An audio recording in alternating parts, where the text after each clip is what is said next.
Hello everybody, my name is Joshua and I'd like to welcome you back to another episode of Coffee, Cats, and King, where we will discuss books both new and old. I will share with you pictures of my cats who will make you wish they were your cats, and I will drink enough coffee for me and everybody watching. Mug today, speaking of cats, has all kinds of cats on it. My shirt is another new one. Don't know how well you guys are going to be able to see it.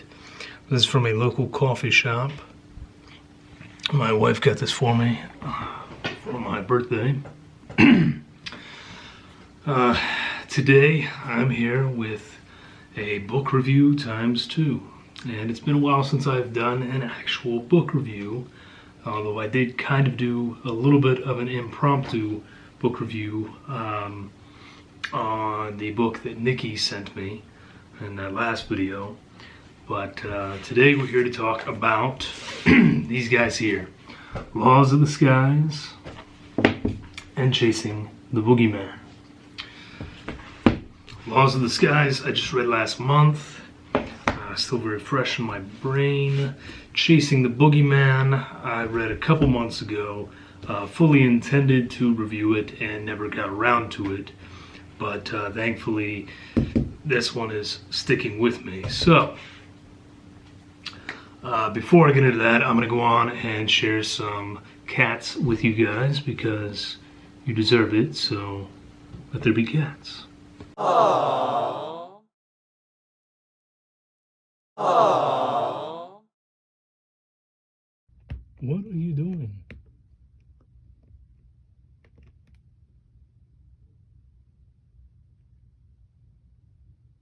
You're just hanging out.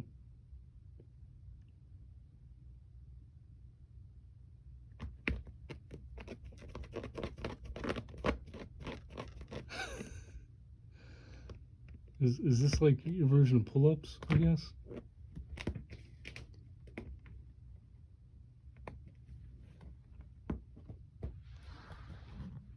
Dude.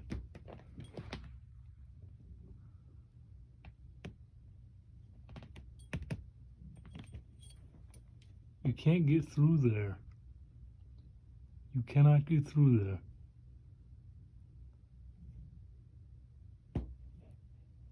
Yeah.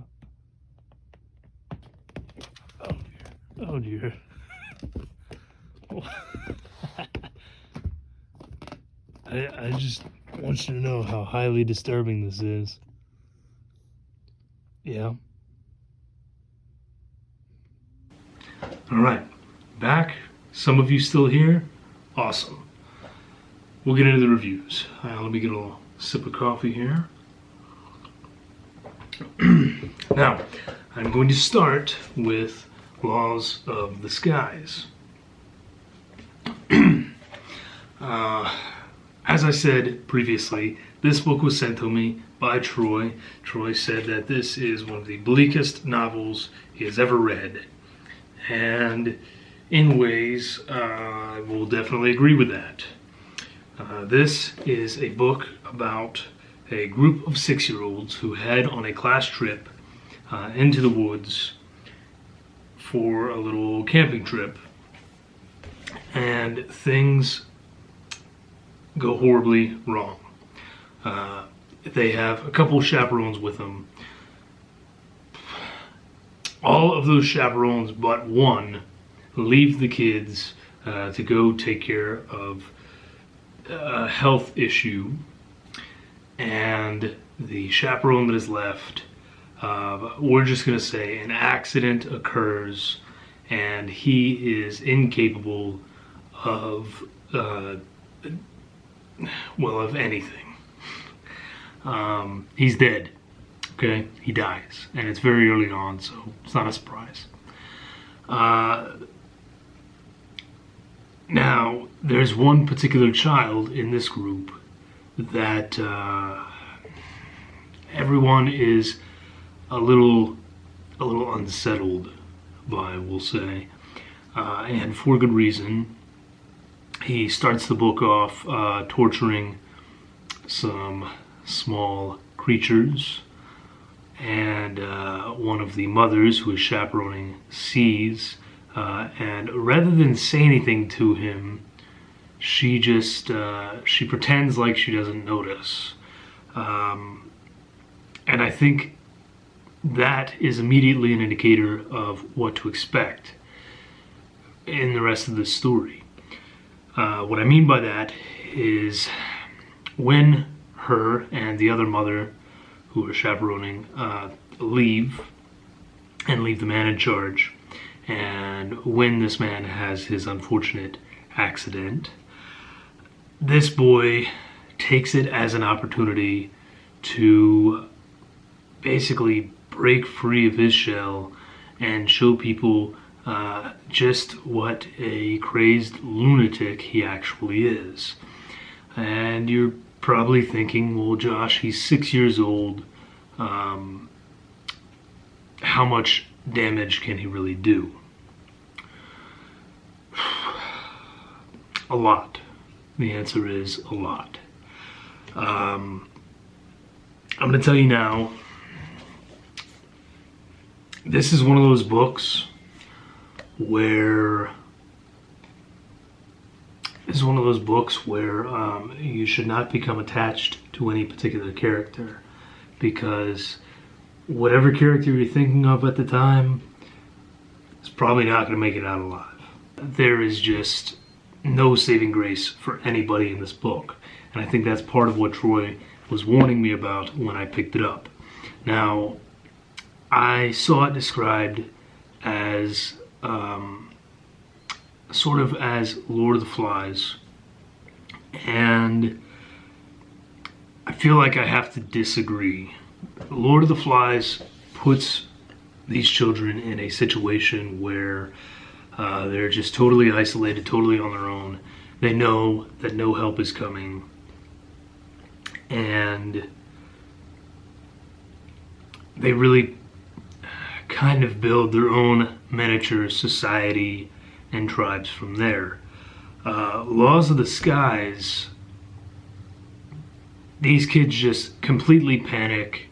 They all go sprinting off into the woods in various directions. The whole thing is just confusion and chaos. And you have this one little piece of crap who's basically running around and stalking them and killing the other children.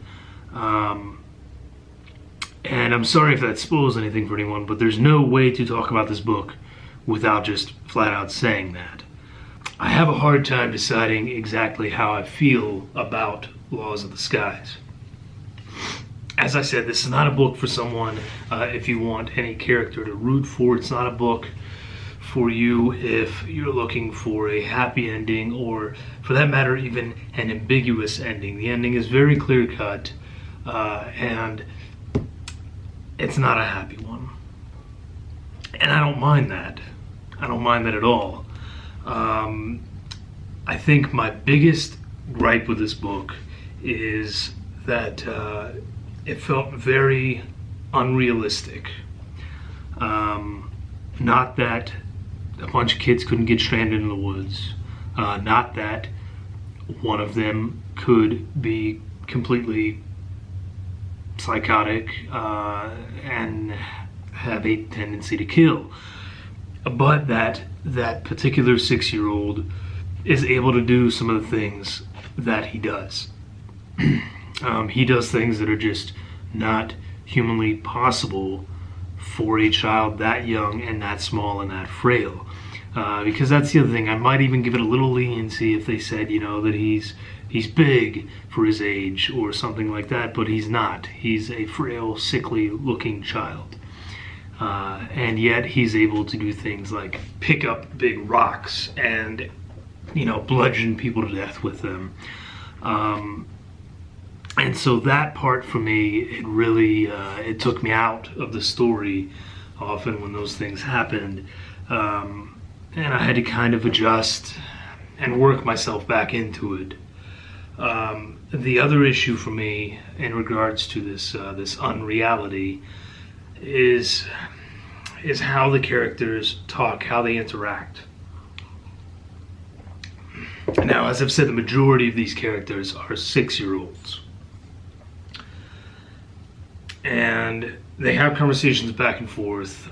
There's a lot of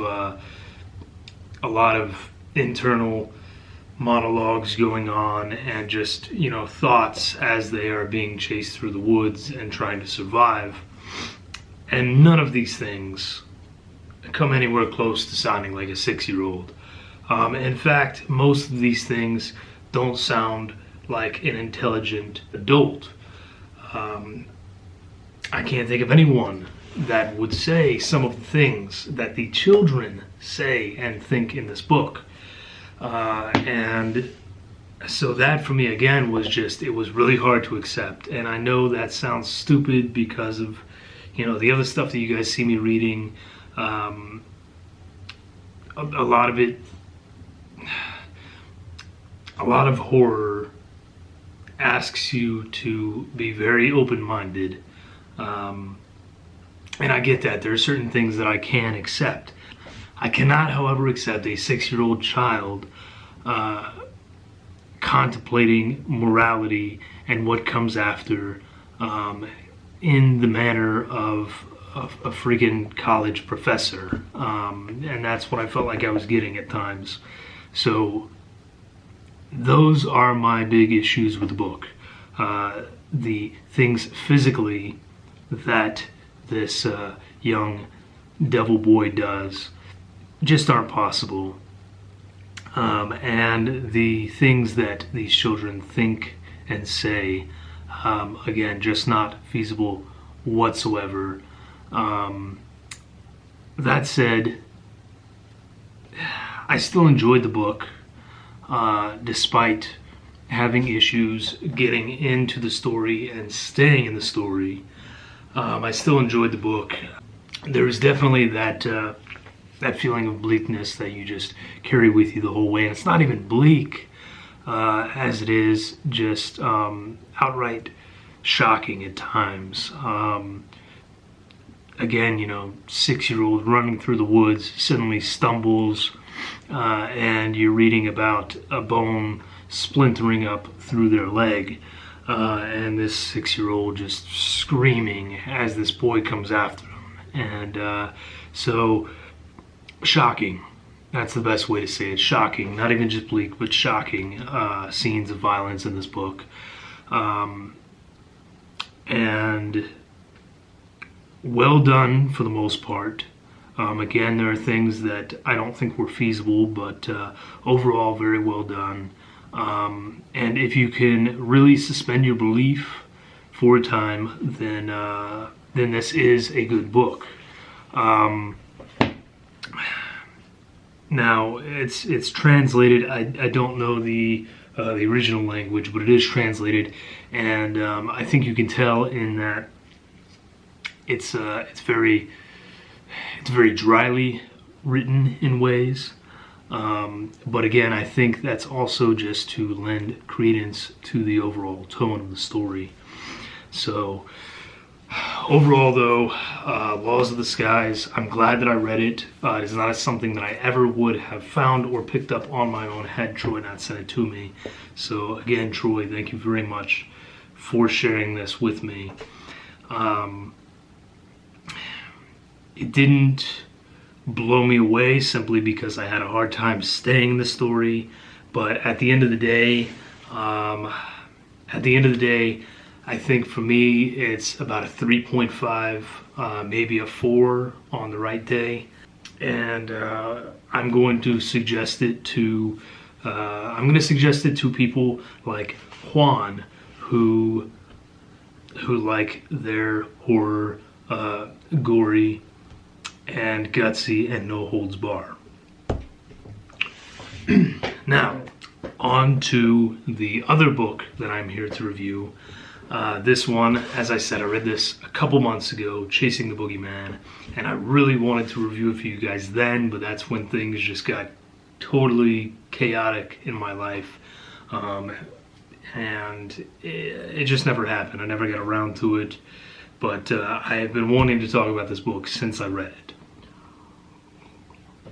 So, Chasing the Boogeyman. by Richard Chizmar. This book, first of all, really cool cover. This book, really cool mixture of fiction and nonfiction. It is somewhat autobiographical. So the book kind of starts off with a young Richard, recently graduated from college, coming back home. He is planning for a wedding despite the fact that him and his fiancée have no money to speak of. And he is attempting to start a career in writing. And yes, folks, I know sometimes it is hard to believe that guys like Richard weren't just, born publishing bestsellers, but it's true, they all start somewhere. I know, I was shocked too. But in this case, Richard moves back home to pursue his writing career and to kind of mooch off his parents a little in the interim, which they don't mind. They're cool folks, Unfortunately for him, as he arrives back into town, a curfew is put in place because there has been a string of murders. And these are rather horrific murders of young women, some of which Richard went to school with back in the day. And Richard, being Richard, decides to lead his own little investigation into what's going on. This town has never seen anything like this. It's it's clear that there is some sort of serial killer out there. It's worth noting as well that this occurs in 1988. So it was kind of a big time for serial killers. Those of you who have any sort of knowledge of that time period. So this little town, they've never seen anything like it, and they're terrified. They believe there is a serial killer on the loose. The issue being that some of the clues and some of the things that are happening seem almost supernatural in nature. They seem impossible for one human being or even a group of human beings to accomplish. So this little rumor, this almost urban legend starts circulating that there is a creature, there's an entity, a thing known as the Boogeyman killing these women. And that, of course, just intrigues Richard even more. So he starts pursuing, with some help from some people that he used to go to school with, and things kind of go from there. Now, chasing the Boogeyman, as I said, it is semi-autobiographical,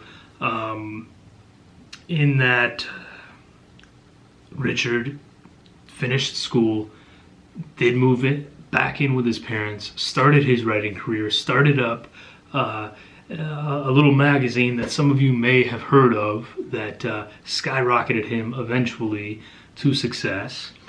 He did all these things, and that's all true. There were also a lot of other elements that, things that did occur during this time period in his life. There was a murder of a young woman, and it was unsolved. In fact, it was never solved.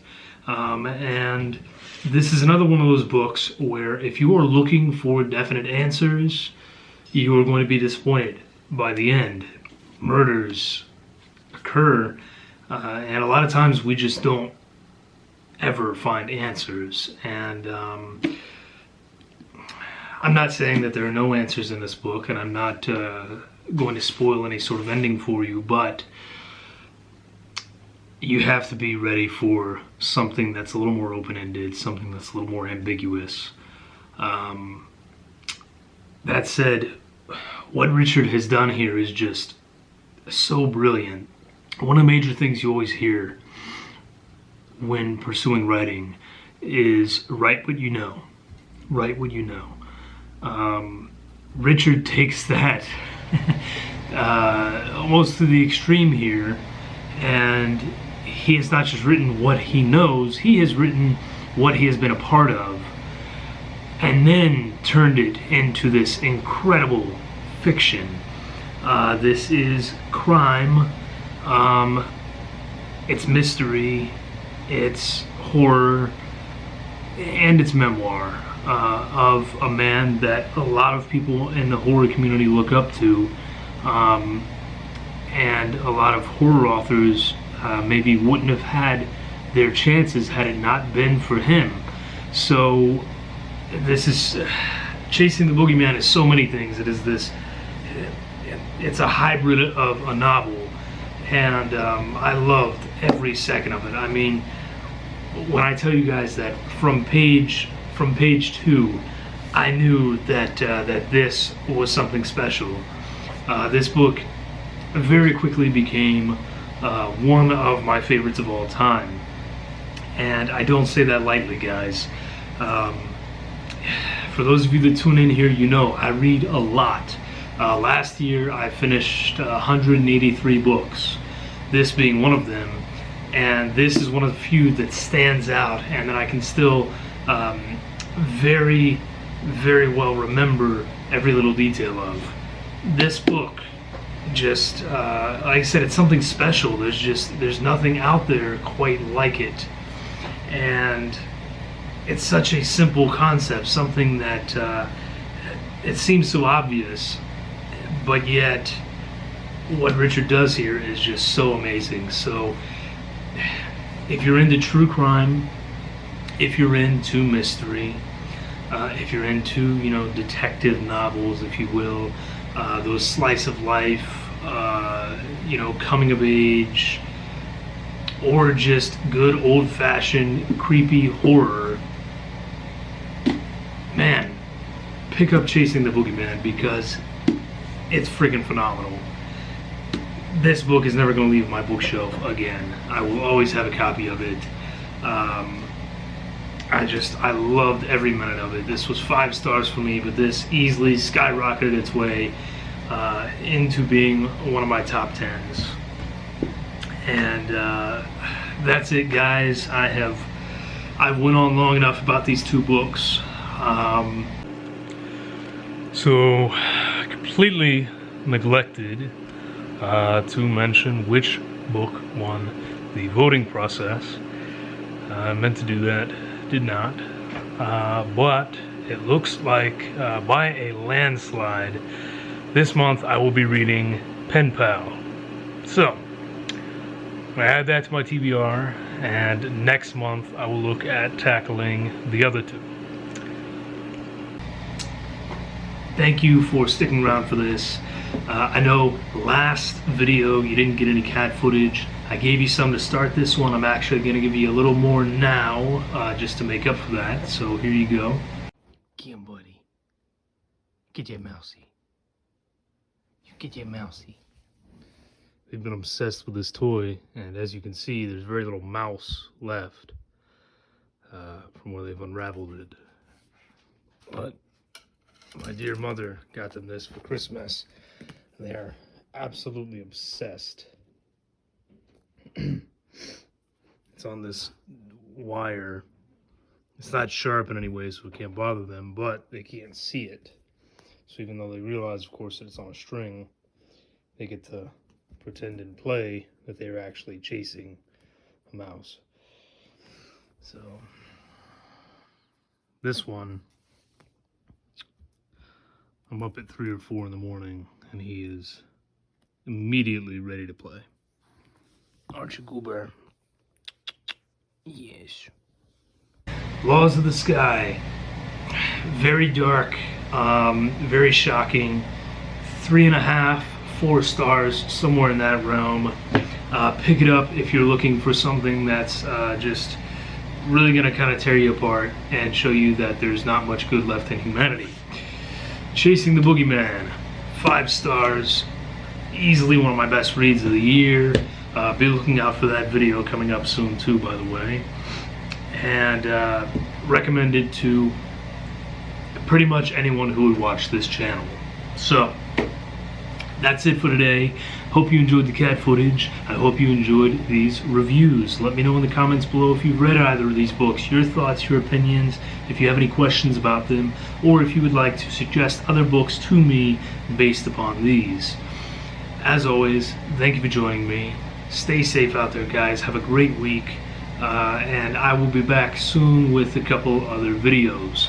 I'll be on here more regularly now. I always say that, but this time I think it's actually true. Bye, everyone. Cheers.